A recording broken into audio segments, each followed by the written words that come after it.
beautiful people. I don't know why I'm saying that now, but I am. I have a guest, like a real guest today, not like my mom or my niece or my nephew, but a real actual human being that's not connected to me by blood. And her name is Courtney Robertson. She was on The Bachelor on Ben Flajnik's season back in, I think it was 2011. The ultimate villain. This is a trigger warning. So last week I went on Courtney Robertson's podcast After Reality, and after I posted my episode last week, actually naming names from the show The Bachelor, I was flooded with messages from podcasts and people asking me to come on. And I never felt comfortable going on anyone's podcast because I don't know, like it would just be weird. Like I can't. Like, I just can't go on reality Steve's podcast. Like, God bless the guy. Nothing against him. Respect the craft. Go listen to him. He's got the tea, baby. But that would feel dirty for me only because, like, while I don't feel like I owe the show anything, I still have this thing of, like, it's kind of like how I feel about my ex-boyfriend. I feel about my ex-boyfriend the way I feel about the show. I don't like them. I don't want to be near them. I would prefer, I never see their face again. I still have respect, not really for my ex-boyfriend. I respect for the show still, in a way. Some people, I don't even know what I'm saying. You know what? How do I even say this? Let's be real for a second. How do I feel about them? I don't want to be fucking sued, okay? I'm literally hanging on for dear life, okay? My life was stripped from me by my ex-boyfriend, okay? I found out about this last night, actually. He goes around telling people he has a restraining order on me. Show me the documents. Show me the documents. Google my name, baby. There's no restraining order. I've never seen a courtroom. I've never been served documents. Please let me know. That's interesting that you're just going around on these streets saying you have a restraining order on me. Let me see. Do you want to see my documents? Let's compare documents. Let's compare notes, baby. All right? You really want to tell people that? Let's compare notes because I've got them. I've got receipts for days, months, years, in fact. I have receipts that are piled up to the motherfucking sun. Okay? So you want to start talking about what you got on me? Let me talk about what I have on you. Okay, I need to calm down. Anyways, sorry. Back to what we were doing here. So this episode is different. Like I say, you don't know what you're going to get from me. One day, I'm going to come on here and sound like a goddamn lunatic. Another day, I might be rational. Another day, I might be crying hysterically. You just don't know. Because as a woman, I have emotions. And you know what? I don't even know how I'm going to feel from the one day to the next. Anyway, so it is a very good conversation between Courtney and I. If you listen because you have a close relationship with addiction, I think you'll really enjoy this episode. We really get into it. Courtney really opens up. She shares something today that she has never shared publicly. And it really gives me #gratitude. It makes me feel #blessed that, I hate to joke, but she does the same thing. We're very similar. Like when she's talking about her trauma, she laughs sometimes. It's just like a coping mechanism. It's like something, I don't know. So, life is the lubricant to laughter is the lubricant to life's fucking. All right. But we do get really deep into it. And I am really thankful that Courtney felt safe to share her experience and her history with addiction. I have a really close relationship before my ex-boyfriend with addiction. I know way too much than I ever thought I would know about it. And I'm happy I do. And I'm really happy with this episode. It's an emotional episode. And I want to say this is kind of like a disclaimer. I am not a doctor. Neither is Courtney. We're not experts here. These are our experiences. These are solely our opinions on things that happen in our lives. Addiction is a very sensitive topic because it affects so many people. And it's something that not a lot of people talk about. There are so many books. There's so many resources available to people. Sometimes you really don't know they're out there. And I'm just so proud of Courtney for going there today. So I hope you guys enjoy it. Also, while I did receive a lot of positive feedback, you have to expect there's going to be negative. And of course, I saw some negative things.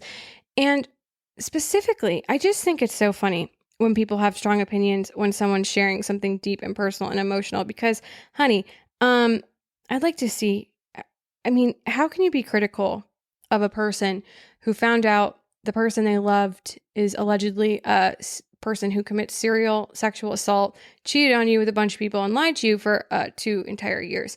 How would, for anyone who's criticizing me, I would really like for you to please DM me and let me know what is the right thing to do in that scenario. Because you know what? I'm not perfect, and I'm going to do things that aren't that great. And you know what? I don't know. I don't always do the right thing. I'm a human being. All right.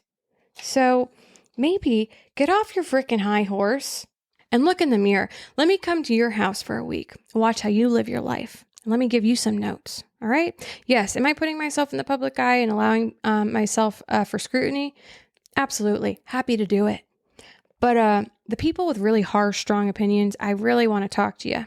So let's have a dialogue, baby. All right. Anyways, Courtney Robertson, welcome to the show. Well, I'm ready when you are. I mean, we're going. One thing I was really curious about is, first of all, I never watched your season before.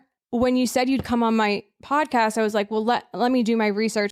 Then I went into this like crazy wormhole when I was just researching the crap out of you and watching everything and watching your stuff on the show. And I was like blown away because I know you now. And like to see you on the show, I was like, who is that? First of all, I was cracking up. I was dying laughing at you. But I was just like, dude, you're like a dream contestant. I cannot imagine how much they loved you every single day. You were probably treated like a queen. It was pretty good. I got, I will say that I hate to say it, but I got a little preferential treatment because I was, I thought I was playing the game. I love Game of Roses.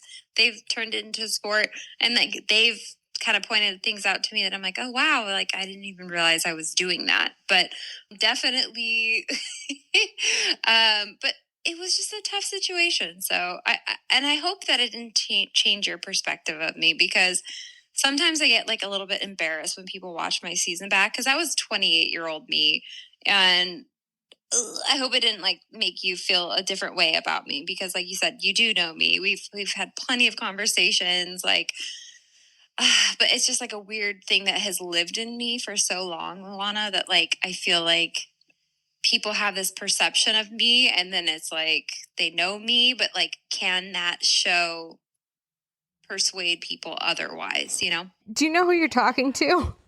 Do you know who you're talking to? You think I would watch? No, I have an understanding that it's a television show. I think a lot of people, what they don't have is that it is a TV show, and they watch it and just are ready to crucify these people. Obviously, things get taken out of context, and then you chop it up and you add music, and then people create this narrative in their head that you're just like the worst person on earth.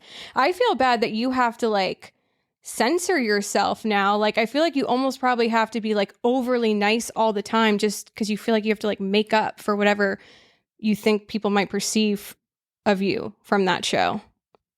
Well, it's kind of interesting that you said that, because I did that for so long, especially after the show. But like, I do have like a deep insecurity from the show, and like when I meet people, like, especially if they're fans of the show, they have this already preconceived notion of me. And like, sometimes I feel myself overcompensating, or you like kind of get like a whiff of negative energy, or they say something a little off color to you. And I find myself at times, and I'm like, just be quiet, Courtney. But like, I find myself like trying to like prove myself. Like, this is me. Like I'm trying to like show myself like who I really am. And that really hasn't gone away. Courtney, those people are boring. And why would you even want to appease those types of people? That's what I think. I'm like, if you can't watch something like that and be like, this is funny, or just like appreciate the entertainment, then you're boring. I don't know. Well, you texted me the other night, like, I'm watching your season. And in the back of my mind, I was like, oh my God, she might not like me anymore. But you're right. I did forget that you have worked on the show. And it's been 12 years since my season, and I still feel that way. Shoot me dead. I don't care. But I find stuff like that funny. And I know that doesn't mean you're a bad person. It just means you have a personality and you're on a television show sometimes. I love doing interviews like the ITMs because it got me away from the girls.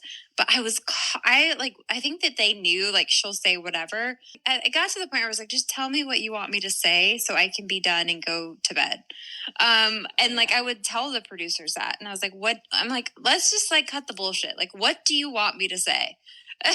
From a producer's standpoint, and this is why I say like you must have been like just a dream, is you'll just on the side be having a candid conversation with a cast member and they'll just be going off like, this person's a bitch, she's that I hate this guy or whatever it is. And then you're like, great, let's go to interview. And you go and you sit in the interview chair and then they're like, oh my God, this is the best day. I love everybody. They're perfect. And you're just like, I'm going to strangle you. That is not how you feel. You just said something totally different.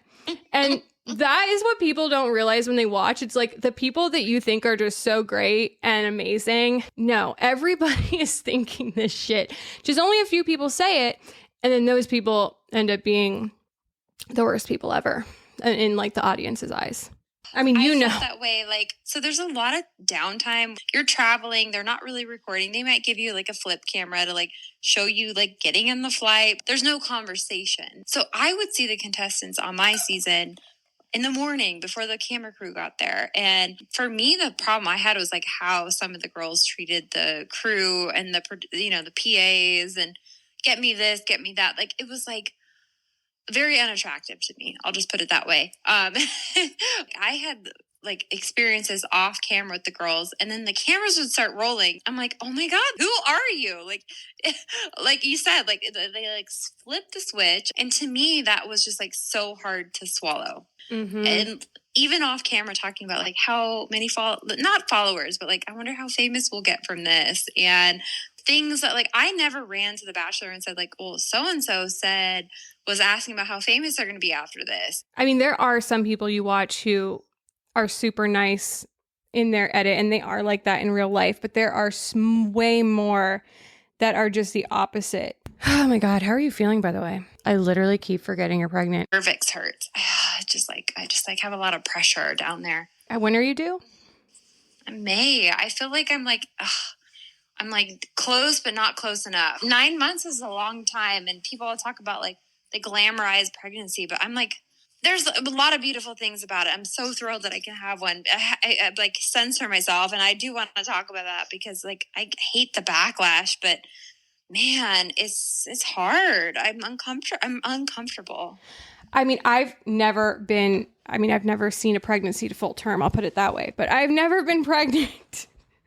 But I have seen my sister and friends through many pregnancies, and it's like you feel guilty if you don't say, oh my God, I'm so happy. This is so amazing. Yes. I love being pregnant. But like, no, it's freaking miserable. I'm miserable. Like the best way to put, when you're walking, like you feel like your vagina's going to fall off. Like, it's like so uncomfortable. Like, the thing that scares me the most is like, okay, you get pregnant, you go to the doctor, they give you a date, and it's like a countdown until the day that you're going to feel the most horrendous pain of your life. That is the crazy thing. It's like, okay, I'm 2 months away from having my whole vagina ripped apart. Like, the pain scares the crap out of me. Well, I had epidural, so you don't feel anything at all. So I will say, like, don't worry about that. It's like, I would say the most painful part of the whole pregnancy is being pregnant. That's interesting. Cause I mean, I hear mixed things because I mean, my family and I were talking about this the other night because my one cousin she's about to pop like any day now. And, my sister, she's had 3 kids, and she said her worst birth was when she had the epidural. And then after that, her second and third, she got a doula, and she actually just went, what she did which I think this is a new thing. You can get like laughing gas now. Mm-hmm. So like between pushes, she would use the laughing or the, what is it called? I don't even know. Yeah. Laughing gas. Yeah. You got it right. Oh, okay. And she said it was like so much better, such a smoother, thing. I don't know. And her doula is the one who told her about that. But I think, yeah, that's like a new thing people can do, which is interesting. Well, yeah, it's just when you go into labor, you feel like you're being split in half. And I was like, I can't. Yeah, that's a whole other conversation. You feel like you're being split in half. Like I was crying, like balled over. And they're like, we need you to like bounce on this ball to like speed things along. I'm like, speed things along. Oh my God. Like, I was in so much pain. The things that people don't tell you is like your body goes into like this flight or fight, and like my body was trembling. They're like, oh yeah, it's like an animal instinct. You just feel in so much pain. It just made me think about this. I mean, my mom has cancer and all that stuff. Yeah. And so I'm 34. It's like my clock is a ticking. It's like, all right, girl, you need to hop on the horse or hop off. What are you going to do?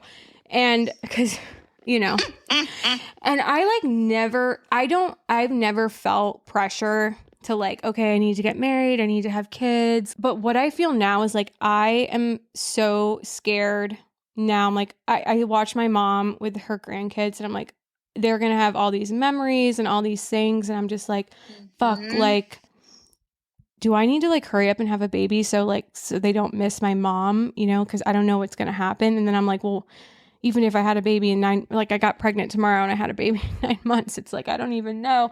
But it's like that is so terrifying to me, is like the loss. Oh, I know. I had that same feeling. Yeah. And you're so young. I mean, I'm 40 having a baby. Like, I wouldn't say do it just because of that, because you want to find the right person who's going to be the best dad for your kid. So, but like, I get it. Like, I had the same thought, like, maybe I could just do it on my own. Thank God I didn't, because you want to like get along. This person is going to be in your life forever unless you get like a donor. No, I don't think I could do that. But I know. I watched my sister struggle with it, with her, because she's single with her kids. And I'm like, oh my God, that's a lot. That's a lot. I wouldn't recommend it to a friend. My stepsister, who I love, is a single mom of 2, and she's doing it on her own. And she's got great kids. She's a great mom, but she's like, and now she's 40 and single and dating, and a totally different story. But Chris Soules is in town. She was like, oh my God, tell him that his wife is ready for him. And I'm like, you got your kids. Like, that's a lot to unpack. She's like, I just want to get banged. I haven't had sex in 2 years. Oh my God. That's so funny. Is he single? I think he is. Yeah. Because he lives in a farm in Iowa. And I'm like, how do you get laid? When I was single, I don't know if he does. And I was like, he leaves tomorrow, but I was like, he's going to come on my podcast soon. And, mention my name. No, just kidding. I'm so crazy. No one wants to date me. But you'd have to, but the thing, and I told her that you'd have to live in Iowa, like on a farm. And I think, that's the thing about him. That's always been his thing. Like, he can't meet somebody because he's in Iowa and like, he's like a farmer. I'm like, strong hands. Like, he's out there. That's literally the hottest thing. Yes. I've been dating in LA and I came to Florida. And I'm like, I don't know how people get laid here. I've got to the point on Bumble where it says there's no one left in your area. I'm like, what? Everyone here, I don't know what's in the water. It is so disturbing. So I can't even imagine what the dating pool is like in Iowa. In LA, I had no issue. It's non-existent. Oh yeah, my God. But in LA is even crazier. I remember I was on Bumble and I was single and I went to a family vacation, and gosh, this was in McCall, Idaho. And it was like, there were 0 matches. I was like, let's just see what's in the area. And it was like, nada. Like, there was nothing. Like, and I'm sure it's like that for him. Like, I think he's a super catch, but whoever ends up with him needs to move to the farm in Iowa. That's literally my dream life. Like, I always flirt with the idea of like just dropping everything, turning off my Instagram and moving to a farm and just living off the land. You can do your psychedelics, honey. Oh, yeah. I'm like, he is like a catch waiting to happen. Like, he's normal, like, but he's out like farming. Like, he's like the perfect example of like, like he is what he sold, what they sold to us. But like, none of the girls wanted to move to Iowa. Yeah, because they all want to get on, Well, Victoria Fuller dated him during COVID, and she was like, he's so great. I loved it. She was over there, like, doing COVID with him. And then she's said on podcasts, like, yeah, I just, it was great. But, like, is the sort of thing that you spend like a couple weeks on the farm and you're like, I can't do this. Like I need like to be bougie and like go shopping. And, like for her, she was like, I couldn't see myself living there. First of all, I love Victoria Fuller. She's like one of my favorite people. Same. I'm obsessed with her. She's like dark magic. She's a queen. But it's so weird. Before I went viral on TikTok, I was never really on social media. And then when I first did, was in a relationship that whole time. And now, like, I mean, you search my name and it's like all this Reddit stuff pops up, like, and all these comments about me being insane and all this stuff. And I'm like, how the fuck am I going to get a boyfriend? I mean, how the fuck am I even going to get laid? Because you Google my name. I'm not even looking for a boyfriend. I'm just trying to get a little action right now. And it's so humiliating. And I'm like, so on my Bumble profile, I don't even have my real name. I just have my middle name, Noelle, because people were finding me there. Because I do the same thing. Like, you just have to, it's so easy. You just have to search someone's first name and their job, like whatever they put on there, and then you find them. It's pretty simple. So yeah, I like find their Instagram.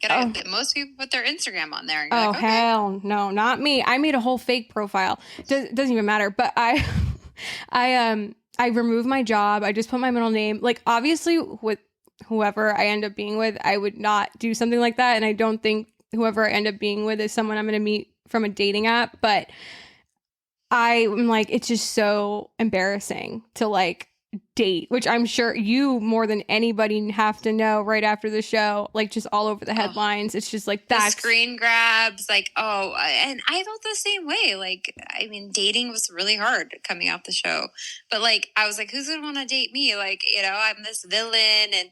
But I had guys hitting me up on Instagram.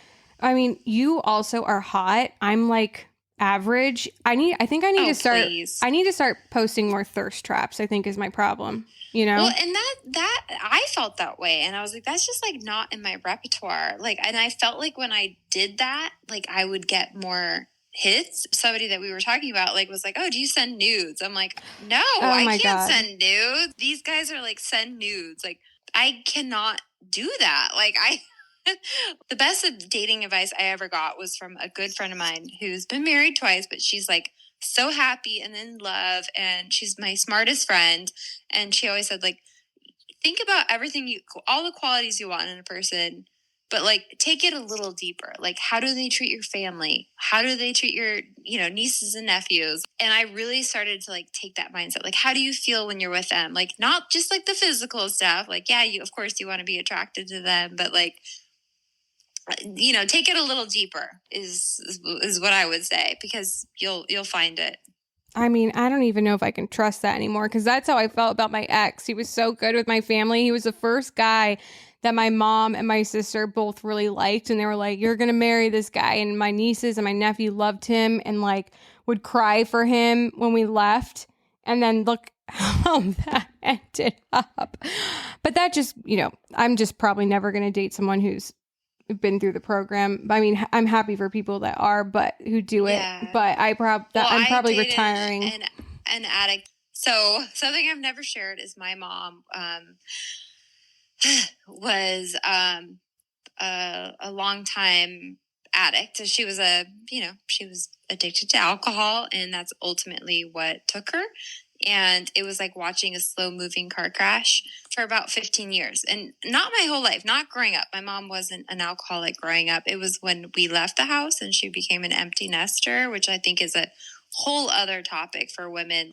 Her whole job was to be a mom. And so when we moved away and I was the baby, that was really hard for her because her full-time job went away. And I had a lot of guilt surrounding that, because it was always the narrative of like, well, she went through menopause and she started drinking at night because she couldn't sleep. And it was like a slow progression. So they say if you have an alcoholic parent that you're 50% more likely to end up with an addict. So when we talked on my show, everything that you talked to me about, and I obviously took some stuff out of our episode that I wasn't ready to share, but I do want to share it, and because I feel like you get it. And it's weird because it's such a heavy conversation, and I don't like to burden people with it because they don't really know how to respond. honestly. Like, I watched my mom die of alcoholism. And when I did the show, my time on the show, she had long periods of sobriety, and I felt a lot of guilt because she relapsed after my season because it was so stressful for her. So I have a lot of guilt surrounding that. Was your mom in AA? She did it. She did the program, and that's when I started learning about the program. And my mom was just not the kind of person that was going to buy into it, honestly. Getting her into rehab was like the hardest thing ever. And then ultimately, my dad had medical power of attorney. He got that. It's just very heavy. And if you grew up with an alcoholic, my mom was a later in life one. I attracted a lot of addicts. Yeah, and I don't know. I don't know if it's a personality thing. I don't know, because it's interesting that she didn't develop it until later in life, because my dad, he was an alcoholic. My dad passed away, I think it's been 5 or so years now, and he also drank until the end, but he was a functioning alcoholic. He drank my entire life. And I never realized it when I was a kid, because it was like, wake up, make a Bloody Mary. And I'm talking about like on a Tuesday. And every time we'd go to the grocery store, he would just get like 5 to 10 handles of Smirnoff vodka. Like, I'll never forget it. And then he'd get like 5 Alive orange juice and the tomato juice. Like, it'd be like, okay, let's go to the pool. And he'd be like, I got to finish my drink first. And then he'd have to make a drink to go to the pool, things like that. But he never got like, I'm laughing because like I get it. Like, I'm laughing because my mom we had a pool growing up. I'm sorry. I'm just like, because I don't want to make light of it, but like my mom would be like, she would be having her wine coolers by the pool. It was never just the pool. It was always like plus a wine cooler. Yeah, with everything, anything you do. Like, I'd go golfing with him, there'd be alcohol. Anything we were doing, there was alcohol. And I never even, I mean, because you don't when you're a kid, I never even registered any of that. And he never got like belligerently drunk, at least not that I saw. There are definitely times where he was like crazy, but I was so young that I can't even really distinguish if it was because he was drunk or because, I don't know. But you don't realize it. And then I went on, like, my first relationship was with someone who had a pill problem. And I saw him through withdrawals multiple times. And then I dated somebody else like that too. And then obviously my ex. And I'm like, what is it? It's so crazy. And You're attracting. Yeah. Like, and that's like a real thing. And I was aware of that. And I attracted so many addicts. And, we talked about it on my podcast, but I took it out. But I dated Jesse Metcalfe from Housewives. He was the hot gardener for on and off for, I would say, 6 years. He was like one of my last calls before they took my phone away. He did not want me to do the show. He's like, that's a whole other story. But he was like so sober, went through the program. Like, I was with him when he wasn't sober. I was with him when he was sober. So that was like my first experience. But then I would like find myself dating people. My last serious relationship before I met my husband, he got sober. He went through the program. Like, as soon as I realized like this is like a pattern here that I'm attracting. This guy is so fun in the beginning. Like, we talked about like dating an addict. Like, it's so fun in the beginning. I didn't even realize like you're doing cocaine on a Tuesday. Yeah. Like, it took me a while to figure it out. And I had experience with that. It's funny. He got sober after he met my mom, and his dad died of alcoholism. And then my mom she never knew her dad. She went to find him, and he had died of alcoholism. Wow. So it's something that is very, I'm educated on, and it's prevalent to me, but it's something that I haven't spoke on until doing your podcast. And it's something that I would love to dive in deeper towards. And like I said, I'm probably going to have anxiety about it. But like, when I did the show, she was sober. Like, so she would have long stints of sobriety because she had pancreatitis a lot. And so she'd go to the hospital. I mean, I can't count how many times she went to the hospital for alcohol-related issues or driving under the influence. I mean, you name it, I've seen it. And the pain that it caused me, the anxiety that it caused me and my family. And the reason I haven't talked about it is also my dad, my sister, and like, we have kept it very private in our family. And you think about somebody's legacy, Yeah. people knew that we're close to us. Like, Sherry's not right. Like, something's off. But there was abuse. There was like she hit me sometimes. Like, it just got crazy. Like, it was like, oh my God, I can't believe this is happening. So when I did the show, she was sober. And then I was like, if I'm going to do a hometown, I almost was like self-sabotaging. Like, I think I should go now. Like, and I told Ben offline, I was like, hey, I wasn't going to talk about that on camera. And I told them that. But I was like, if we get to hometowns, please be sensitive to my mom's situation. She had just been in the hospital for about 4 weeks before I left.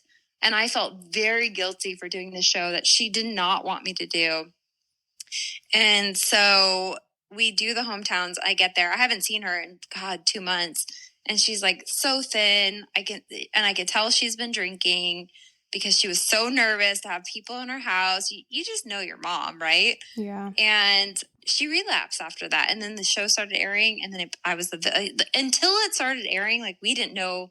Like, she's like, my daughter, like, won the guy. Like, she picked him. She wasn't a fan of him. And then it started airing and it got really bad. Like, people were going to like release her mugshots and all this stuff from her past. And that's when I called Warner Brothers and I was like, hey, look, I chose to do the show. Like, you knew this about me all along. My dad called the top producers, and was like, if you make my wife look like an asshole. But ultimately, she relapsed in a very big way because the stress of the show. And so I had a lot of guilt. When I went to the Women Tell All, people don't know that, like, my mom was in the hospital because she tried to commit suicide.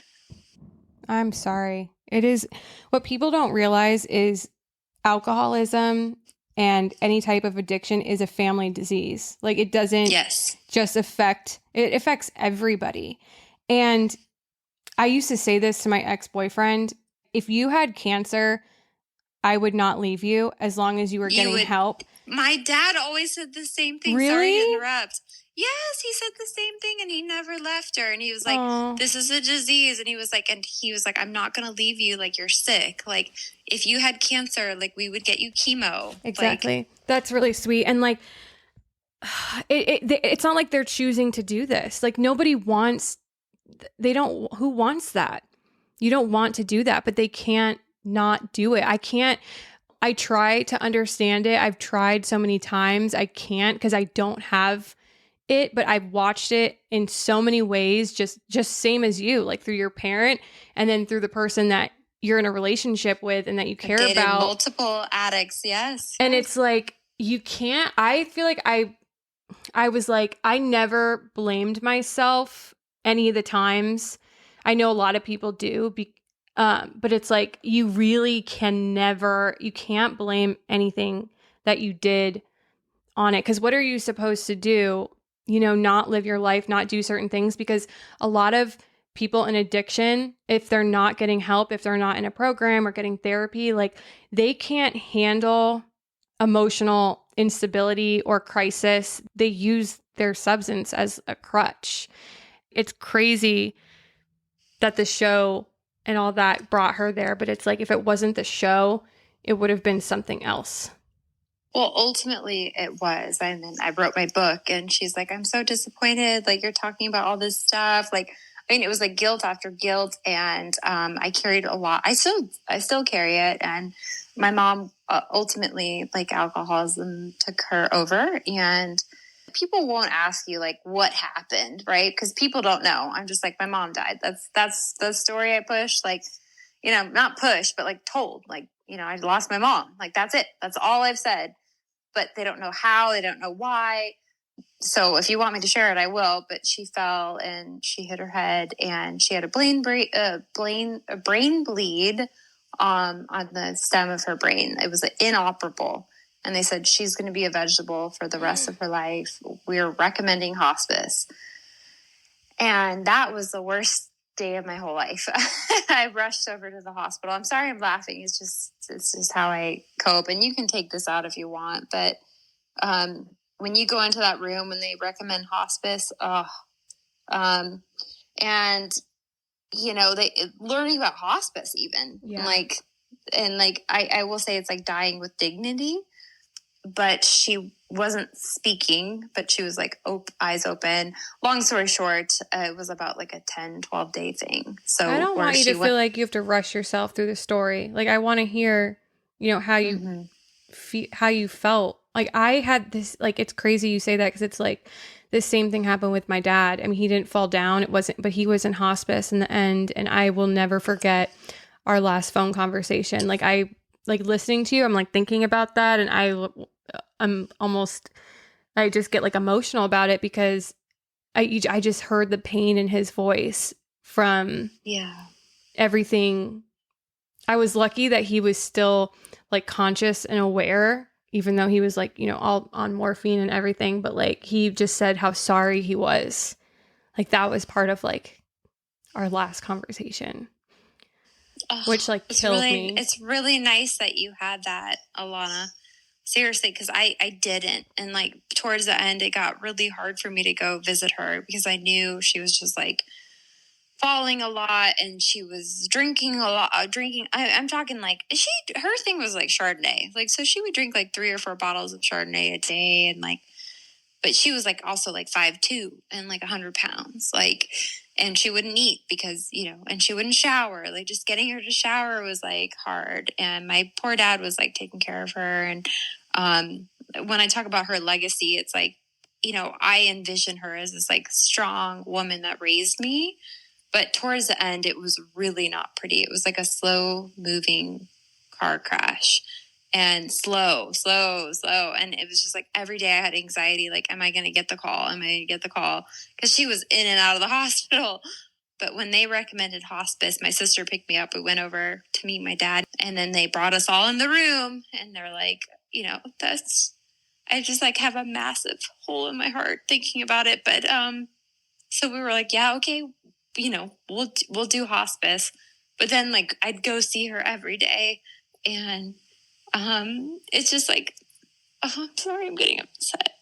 It's really hard to put myself back there, because it's something, it's my mom, and now I have kids, and I wish I would have like crawled in bed with her. And, it's just like the saddest thing in my life, and like going back to the Bachelor, because I know, that's what people want to know. But like, when everything was happening to me on the show, I had the same feeling of like, none of this shit matters. Like, my number one priority is making sure my mom's okay and my family's okay. And I think there's like a deep trickle down that comes from the show.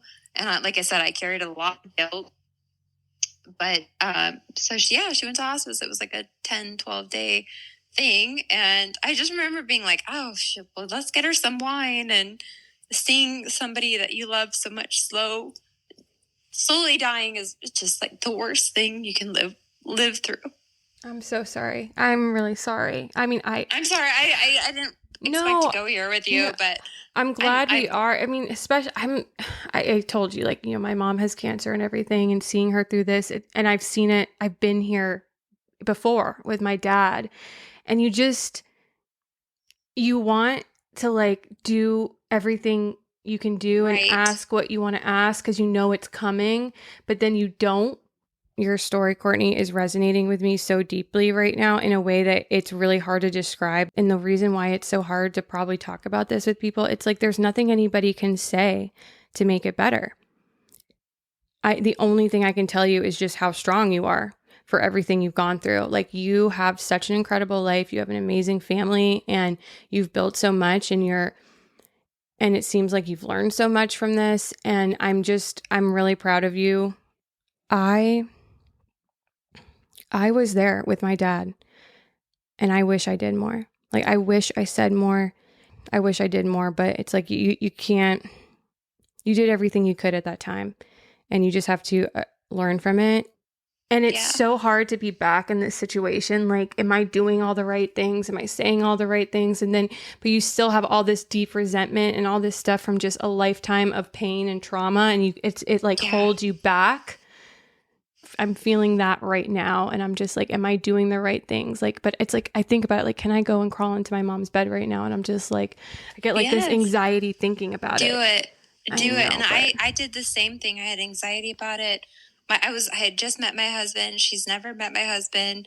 And I kept that like very close to the vest. Like he knew about it, but I was like, she's not in any shape to meet you. She's never met my kids. Like that's like, you know, the hardest part for me, you know, and you talk about wanting to have kids and like, you know, I would say like the best advice I could give, like I did a voice note and I played it for her. And I played music for her. I don't know. They were like, she can hear things, but like, I wish I would have just like held her, you know? Yeah. Like crawl in bed with them, love them up, like do whatever you can. Like, because once they're gone, they're gone. It's like, so the finality and like the grief that I still feel is like, I've read you can read so many books on grief, but until you go through it, nothing else matters. Like what you went through with your ex, yes, 100% painful. Like I've dated addicts who treated me like shit. And, you know, like going back to that guy I dated for 2 years, like what your story really resonated. I'm like, oh my God, I went through the same thing and he got sober. But even when he got sober, he was still pretty awful to me. But I kind of looked up and I'm like, I don't want to be with somebody who's sober. Like, it was like he was such a shell of a person, you know, but yeah, like losing a parent and dealing with grief is something that I just live with. And like I said, I have a hole in my heart. And so I've never talked about it. And I did feel a lot of guilt surrounding the show. Like they knew that about my mom. Ben knew it about my mom. She tried to commit suicide at one point. They were like, we'll fly you out there, you know. Luckily, but I appreciate you sharing it. And like the thing that is just sick is like they don't, and I might cut this part up, but I'm just saying like they don't care. Yeah. Oh, like, yeah. That's what I did with mine. Like I shared stuff on yours, and I was like, you know, I'm gonna probably take this out. But yeah, I get it. It's like alcoholic mom story. You know, like they don't care, and that is just a whole other thing. It's like they're.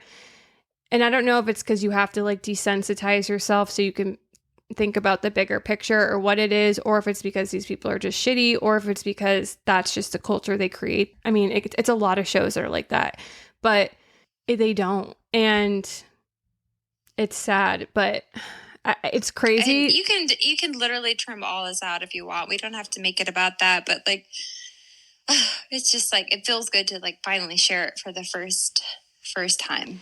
I'm so happy that you did. And if you have second thoughts after and you want to be like, cut this out or something, like anything you feel like regret about, you can just text me and I will. I think I'm ready. I'm just, you know, like, it's like you want to honor your parent and you want to honor the people surrounding it because we've been very private about it for so long. Like I always think about like protecting my family's peace. I talk about the trickle down, like, yeah, you know, it like affects my sister. It affects my dad, like who's remarried to his college sweetheart and he's so happy. And, you know, like he knows I'm going to talk about it at some point. I would love to write another book about it, but you absolutely should. I do. Mean, it's like like I want to help people and, you know, the addiction thing. Like, I mean, I have so many stories of like, the abuse and the this and the like what comes with loving somebody who has basically succumbed to like addiction. I mean, I was thinking about this earlier because, you know, I knew we were probably going to talk about it. You know, when I was going through all this stuff with my ex, I started going to Al-Anon meetings, you know, but when we were together, and I even continued going after. And when I went into the Al-Anon meeting, I was like, this is not for me. Like, this is everyone. I've been to Al-Anon meetings too. So I've gone. Yeah, you know. Like, it's just like everyone is. I was like crying in an Al-Anon meeting with strangers. Same. Yeah. I was like, last thing I need is somebody to send a picture of like the girl crying in Al-Anon meetings. Like I never felt safe after the show. Like, you know, yeah, I didn't want it to get out. I didn't want, you know, but like you could go to an Al-Anon meeting and reap the benefits, but it's still like, did you get up and share? I did a bunch of times. But when I walked in, it's like, and what I wanted to say is like, you go in and everyone is older, much, much older. And yes, most of them have been going to these meetings for like a decade. And so And they just were like looking at me, like super compassionate, super nice people I still keep in touch with, but they're just looking at me like, girl, welcome. Like you're a newbie. I just wish there was something that was, because I feel like, I mean, if you really need help, you're going to find it.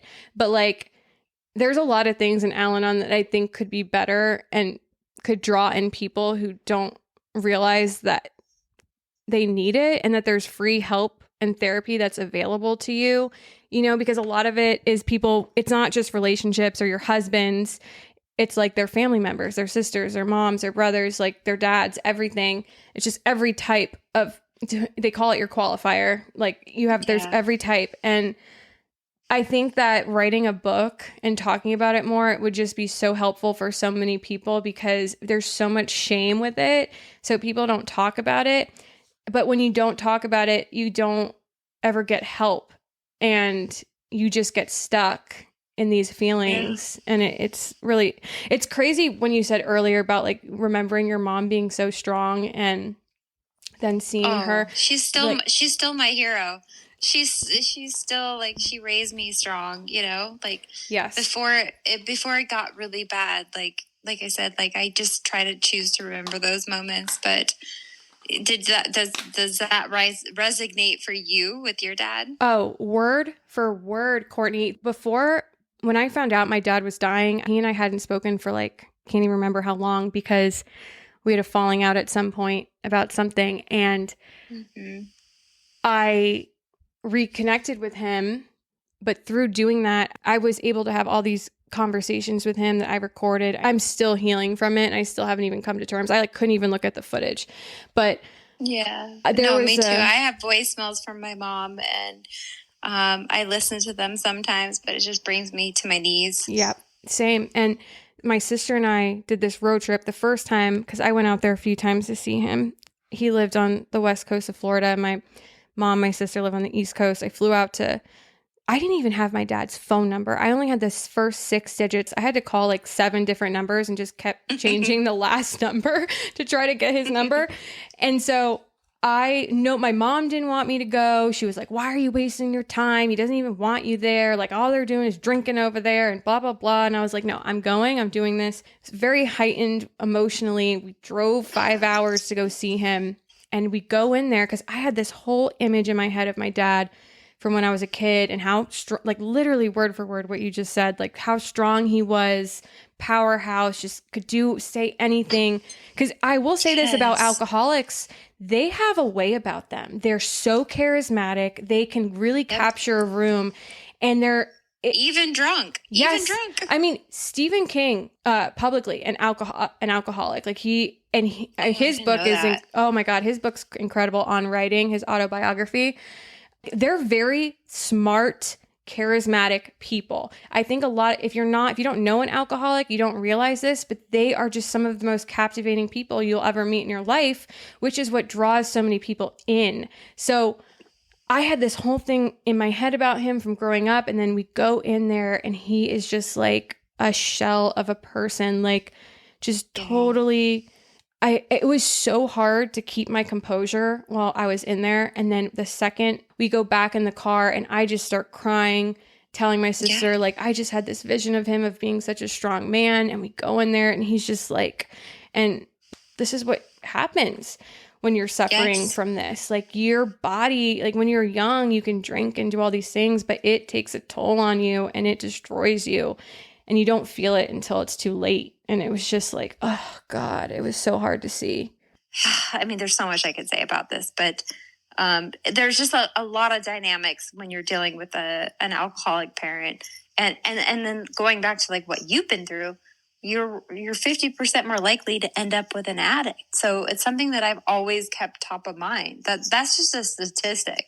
And so like my relationship with alcohol is always top of mind. Like I've got 2 kids, like I'm pregnant right now with my 3rd, but like I love drinking. Like I told you, like drinking is my like, drug of choice. Like I've never done drugs because I'm like, I know that it's a slippery slope, right? Like I can't go there. Like I don't want to try something that I'm going to like maybe too much. But I can drink 1 or 2 glasses of wine a night and be like, okay, that's it. I'm going to call it. Whereas an alcoholic, I've heard, is just like, once they start, they can't stop, you know? No, they can't. And yeah. Fortunately, I feel like I have a good, healthy relationship with alcohol when I can drink it. But it's definitely something, when you've seen somebody die from it, like you really have a little bit of a deeper connection to it for sure. And you don't want to date somebody who, I mean, going back to your story, like, I mean, I can't imagine, especially having gone through what you went through with your dad. I really do feel like it's something that you're born with. For instance, Stephen King, in his book, he says he was always like a shy kid. And you hear this story so many times from people in the program. Because I've been to a lot of AA meetings too. Like when I went with my ex-boyfriend, you can go as a guest and you just have to like get up and say you're a guest, because some are open door meetings and some are closed. So I've gone to a lot of open door meetings with him, and so many times, and again, going back to Stephen King, like he says he was always a shy kid. And then when he was in high school, he says this in his book, he took his first sip of alcohol and it was like he came alive. And that story, I've heard it so many times. My ex-boyfriend said that story too. Like the first time he took a pill, all his other friends were like, oh, like they were sleepy, whatever. And then, but he came alive. And that was like this high that he continued to chase. And I think that it's a disease. Like some people, that's what happens. And other people, they do it and they're like, oh, not for me. I can move on. And they just can't. But you really, you saying like enabler, when I got into my last relationship, I was like, I know about alcoholism. You know, I dated an addict before. I feel like I'm prepared for this. Felt like I knew so much, but I knew freaking nothing. And I ended up becoming an enabler and becoming codependent but then what ends up happening when you're dating these people is you get addicted to them. Yep. And you can't leave because it's crazy. Like you really become addicted to each other. Like he and I were never apart. We worked together, lived together, everything. We were together 24 hours a day. And when we were apart from each other, we both would like have withdrawals from each other. Like we needed to be near each other. It's like you became the drug and he was your drug. And when I left the show, he cried. Like he was like, I cannot go back without you there. I had to like talk him through that because we had never been apart. And then I would feel guilty because like that first time we were apart, when I went to my friend's wedding, he relapsed. And then I was like, wow, it's because like I left. Like I need to be with him 24/7 or else he's not gonna be able to survive. And I can't survive when I'm not with him. I feel There's empty. also like a part of it that ruined your experience too, because that's what I dealt with the one I was with for 2 years. If I did anything without him, it was like, I can't be without you. Yes. Like it ruined it. And there's a part of it that like you get a little resentful because it's like, you're ruining my experience. Like I'm supposed to be at my friend's wedding having a good time, but like all I can think about is like, are you okay? Yeah. It's just like the pattern, right? Like you're used to being in so much contact with them. So when you like try to go out and have a good time, it's not going to happen. It can't happen. And I went to AA meetings with him too. I totally can, I went to Brentwood meetings with him. Great people. I love people in the program. Me too. They're so fun. Like, they are. These people have lived. Like you hear these amazing stories. Like I heard like, it's anonymous for a reason, so I can't say who, but like you see like these celebrities get up and they talk, and then that's like a huge part of the 12-step program. But like, so I would go with him, and I was like, I'm going to be sober too. Like I would never drink around him, and but like it just, even when he was sober, he still had very abusive traits. And that's why they say in the program you shouldn't date for the first year. He told me that. And I was like, so are we not going to date anymore? Oh my God, the same thing happened to me. I was like, so should we just stop dating? And he's like, but it was at that point, it was like, he became addicted to me. Yeah. As soon as he got sober, he was addicted to me. Takes a lot of time to be comfortable in your own skin after you sober up. And it happens. It just takes time. And that's why it is so important that they stay alone and continue going to therapy and meetings after they get sober so they can really figure out themselves. There was a choice that I had to make, and I think you kind of touched on it. And I chose to go the other direction because of multiple reasons. But like, you have to like stay true to your personal preferences, is what I'm saying. For me, I think I've done my time with people in the program and growing up with an alcoholic parent, that I don't think that I'm the type of person who should be in a relationship with somebody in the program because of my own issues, and not because anyone shouldn't date someone in the program, because those people are amazing people and anyone would be lucky. I mean, as long as they get themselves healthy, to be with somebody like that, because they actually really are, like we said earlier, just like the most compelling people. Yes. But I just have too much trauma that I don't think I could date somebody. But like, it's good to go through that. And, you know, I'm glad we're digging a little bit deeper into the addiction part of it and how it's affected us both personally. Like, you know, and I just want to say, neither of us are experts. You know, we're not trained therapists or anything, no formal training, but this is just real life experience over our entire lives, family members and loved ones who suffer with this. And I understand that when people are under the influence, they do things that they would not do sober.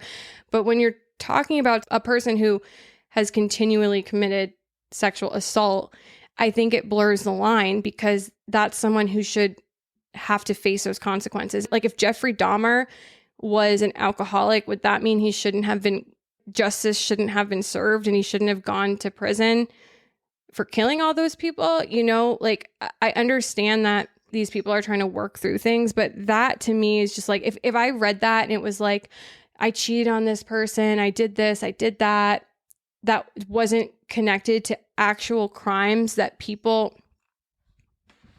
committed, I would never have even brought it up. And I didn't even know it was a fourth step when I saw it. It just said secrets at the top. So, well, and also the thing to remind the listeners is that your ex, you have like built a TikTok following. Like, he was okay. Like, he gave you approval to talk about it in some shape or form. So I think that, you know, obviously we live in a world of social media and receipts and all this stuff. Like, I mean, I would say there's a lot more that you could have shared. Yeah. And it's your truth. You lived through it, and it's part of your story. My ex went through the program, and he came to me, and he started sharing his 4-step with me, and I had to stop him. He was like starting to tell me about all the people he cheated on me with, and I was like, I don't want to hear it. Like, I've lived through the 4-step multiple times, but I get that because it is anonymous and it was in the safe. But at the same time, he gave you, you know, permission to share your truth while you were with him and he was dealing with his sobriety. Yeah, it was already out there, and I definitely did not. Here's the thing. You can't keep anybody happy. Like, I got a story, I told you before we started recording, I got a message from somebody like, you didn't do well on this. Like, you could have done better. I'm like, I know I could have done better. Like, you told me stuff as it unfolded that I wasn't prepared to, like, my reactions were maybe not the best, but you can't keep everybody happy. That's all I'll say. But the overwhelming response to your podcast and being so open and vulnerable, that's why I felt like doing the same for you is like, you know, I would love to shed more light on this and be respectful of everybody. But, you know, the bleep heard around the world on our podcast. You and I spoke, we chose to bleep out some names. And I can't tell you how many messages I've had of people that now want to know, who are you talking about? And we just can't, right, Alanna? I mean, you know, take the stage. I mean, right now, no, but when the timing is appropriate, then we'll reconnect and revisit it. But I just don't think, I think it takes away too much from like the important parts of that episode. And that is what people would be talking about versus what I feel like is even more important, which is just everything that was, I mean, the fact that was even allowed and that everybody knew about it and it was okay. everyone wants the tea. You get lost in the gossip. You just want names. Like, oh my God, it's crazy that this person did that. But then you totally... the headlines. Yeah. And then you totally forget about the point. And it leaves us feeling icky. Yeah. Because of the timing that only you and I know about right now. Like, we don't want to feel icky. Like, we're sharing our truths, but whether it be the fourth step, whether it be, our truth of what we lived through. I'm going to wrap this up with my ex, who was the addict. I always say I was stuck on stupid because he didn't treat me very well. But about a year after we broke up, I had a girl reach out to me, and it was his new girlfriend. And she said, I found a card from you. She sent me a DM, and she wrote me this long message that was like, I have been abused emotionally and physically, and I saw a card from you, and I just would love, like, this is his new girlfriend who just got out of a relationship with him. And everything she said, like, struck such a chord. I'm like, yes, I've lived it. I've been through it. Mm-hmm. And I was like, wow, I can't believe she reached out to me. I still have it. I would love to get her on the podcast. And it took her like 2 years to get her life put back together. And she told me things that I didn't know that he told her. Like, he apparently had, like, there's a sex addiction, and that will come when you get sober as well. Mm-hmm. That can become part of it. Like we were talking about Alanna, like getting addicted to new things. Like, sometimes addicts will just kind of shift their focus into whether it be a hobby or my ex collected plants. He got super into this, super into that. But once I was gone, he found a new girlfriend, and she reached out to me, and she told me everything. And basically was like, he told me that he was hooking up with guys while he was with you. Like, stuff that you would be like, what? Like, I had no clue. Yeah, he was on Grindr. Oh my God. That's a whole other conversation. Yeah. But she was like, he was on Grindr when you guys first met, and he was hooking up with guys. And I was like, what? I would love to get her on the podcast, but she's still picking up the pieces. And I was proud of her for reaching out to me, for sure. But to hear her take on what he said about me, he used me as like my ex drank wine a lot, and like kind of like the narrative was so different than the actual truth. I have already seen the narrative that my ex-boyfriend is putting out to his current girlfriend. So I already know what she's being told. By the way? I know. Seems like they are, but I actually have both of them blocked. I don't want to see any of it. I don't care. It's not... whatever, but I loved your advice for people going through a breakup, by the way. It was so helpful. I wish I had you in my life in my 20s when I was going through some crazy heartbreaks and breakups. Like, everything you said at the end of the podcast was brilliant. Oh, I appreciate that. I wish I could listen to it myself. It's easier to say it than to do it, but I wish I did it sooner.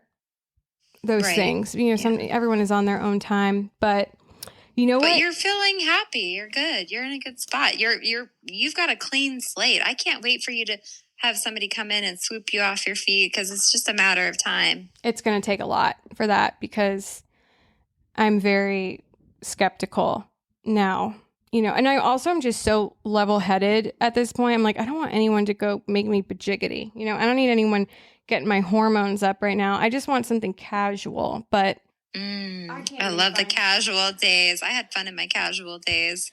Okay, there is a very pressing question that I've desperately wanted to ask you. Hit me with it. Who the hell chose your proposal outfit on? Because you legitimately were dressed like a Disney villain. Like, who chose that? DeVille. Literally, like, had I known that I had these options, I would have brought my own freaking ball gown.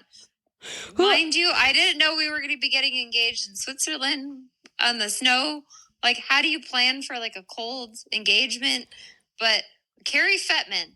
Oh my God, Carrie. Oh my God, I love that guy. But he probably got the note, because I watched that and I was like, I just started busting out laughing, because I was like, of course they would put her in that. Of course they would. I had a cape on. I had black gloves on. For anybody who hasn't seen it, I looked like a villain. Straight up, Cruella DeVille walking. When I saw that, dude, I shit my pants. I was just so you know, I was not happy. I was like, this is it? And I was like, and he's like, oh, well, I'm going to have to go to Paris to get other dresses if you need another dress. Oh, hell no. They wanted you in that dress, girl. Paris is not the only place that sells dresses. I walk into the room to pick out my dress. They have all these gowns laid out. And I walked in and I go, that's the one Lindsay's going to pick. It's the one she picked. It was like totally her style. It was not something I would ever wear. And then I love black. Like, I mean, look at my Instagram. Like, I always say, like, I'll wear black until they make a darker color. Like, it's Coco Chanel. But, like, I was like, this is it? Like, this, like, to me, it, like, seemed like a cheap H&M dress. Like, it didn't fit well. They tried to, like, sew it to make it, like, fit right. I'm sure they did everything in their power to make that dress work. They sold me on the gloves. And get this is the best part. They're like, well, so if he gets down on one knee and he's getting the ring box out, you need to remember to rip your glove off. Jimmy Kimmel did the funniest booth on it. Like, oh yeah, like, you're getting ready to get proposed to, and like, you have to rip your glove off. Like, it was like he put it in slow motion. So I see him getting down on one knee, and I have these black leather gloves on that come up to my elbows. And I'm like, oh shit, it's happening. I gotta take the glove off. I mean, being on the other side, I remember when Susie and I walked into that room, Carrie's room with all the dresses. And I remember I got the note, like, it would be nice if she would wear white. To tease it even more in the trailer, like, oh, she's wearing white, she probably gets engaged or whatever the heck. Yeah. Like, you know, so when I just, the witness. I just could hear and see everything. And I think that's what really made me lose my mind when I saw that, because I was like, I just knew exactly what it was. Like, Chris Harrison was literally like, can I take your cape? When I got out of the helicopter. He's like, can I take your cape? Like, I had like a white cape on. Had I known, I literally would have worn I would have worn a potato sack and been happy. You have to give it to them though. Like, that is comedic genius. Like, that is so funny that they did that. Like, they knew that's so fucking funny. I'm like, I'm just going to focus on my hair and makeup. Like, you know, when you don't have like a good outfit day, you're like, I'm just going to like make sure my makeup and my hair looks good. Like, but it lives on the internet forever. You got to appreciate it. And I didn't say this earlier, but I wanted to tell you now. And some of that audio might have gotten cut off earlier. I don't know, about when we were talking about how it must feel, just like you kind of have to filter yourself even now because you're scared of people going back and watching, but never lose your sass. Like, I've lost my sass. I lost it for a long time. That's who I am. Like, that's who I am in my real life. Like, that's even my husband loves that about me. Like, he's like, the least interesting thing about you is that you went on The Bachelor. And I'm like, oh, thanks, babe. Like, you know, like, I crack him up every day. We talk like unfiltered, but I'm still getting back to that all these years later. I think it will make your podcast even that much better once you start feeling more comfortable and you feel like, I mean, yeah. I feel like you have your credibility back and people really like you, but you have to feel that and feel comfortable. But I know. Thank you. It's nice to hear that, because I definitely can clam up and just like, from everything that I've been through. Everything I say is like very filtered, and like for the longest time I was on contract and like I couldn't say certain things, and I just like am very filtered, and I want to be unfiltered, more unfiltered. You should. And like, I mean, here's the thing. I mean, it's your podcast. You have control. If you say something that you're like, oh shit, you literally could go edit it out, no problem. So, I mean, that should make you feel even more comfortable. But you are so funny, dude. Like, when you're not pregnant and when I get back to California, we have to have a night where we're just like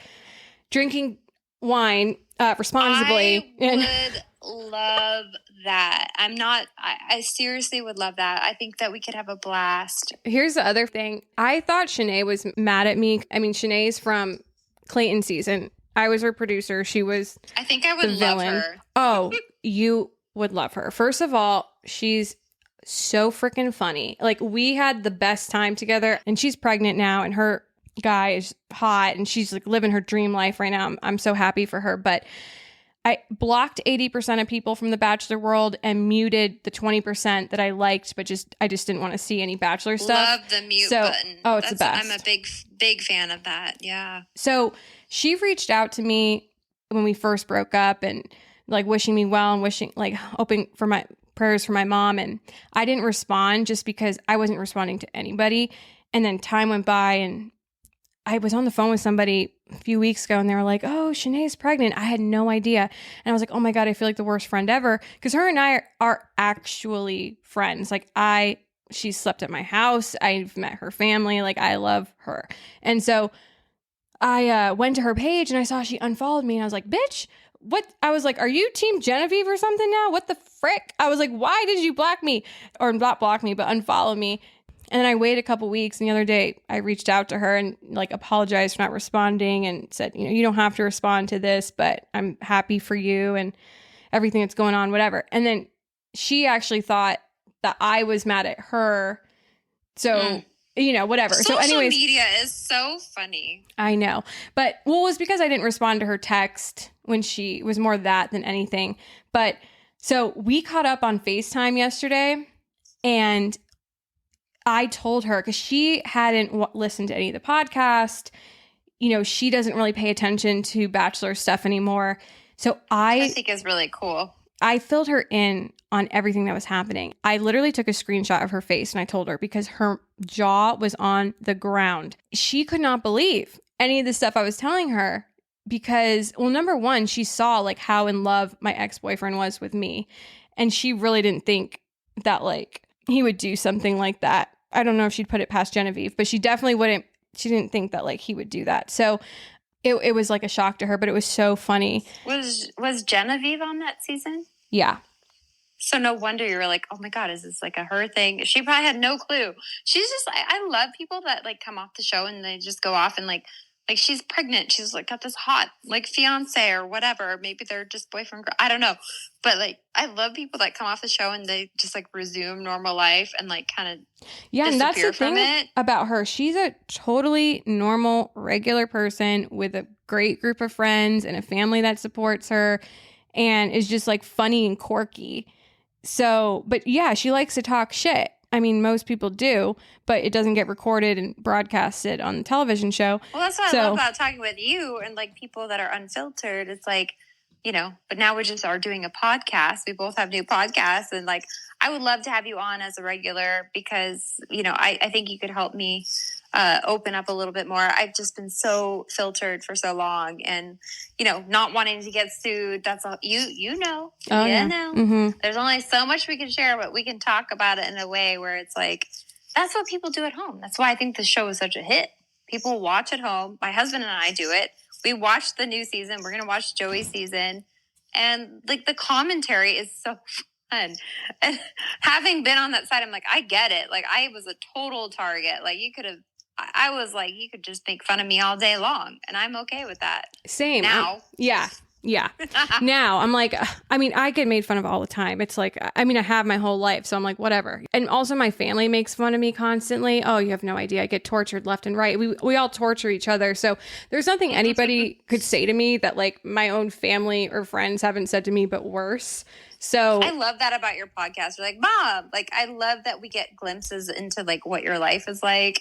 And you're just like super real, like, cause that's the truth of recording a podcast. Like your mom's there, like my dad's there. He's like putting people on speakerphone. I'm like, Dad, hello. Yeah. Like, Mom, hello, get me the meatloaf. No, that's like from Step Brothers. But I'm like, no, I just don't even feel, I don't know. I'm weird. People, you're going to either love it or hate it, and you can't please everybody. And I think when you get in the mindset of like, I want everyone to love me, I want everyone to think I'm great, it's like that damages you more than the haters will damage you, because then no one's even going to connect to you because you're just like a bland piece of toast, not even have any butter on you. You need to like butter that toast and just be, burn it up, singe it up. I like my toast double burnt. I like a little char. Do you have any good guests? Are you going to get some Bachelor guests on? I really think you should.